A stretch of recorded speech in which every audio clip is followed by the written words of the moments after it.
Reaction nyo lang kila Sen Bam, Kiko, Sen Leila, tsaka kay Atty. Sheng.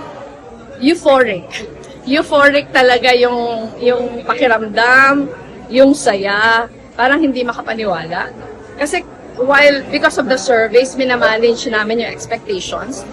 So sa amin, masaya na makapasok yung dalawa sa top 12. Pero yung ranking nila was so much more than we expected. So ito, parang assurance that the movement is strong. Na hindi nawalan ng tao ang tao ng pag-asa after the 2022 debacle. Very uplifting not just for myself, but for the entire movement. Kasi maraming nawawalan ng pag-asa eh. Pero yung strong showing ni Bam sa ni Kiko, pati na din ng party list.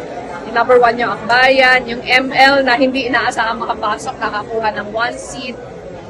Assurance ito na yung tao naghahanap pa din ng ayos na mga leaders.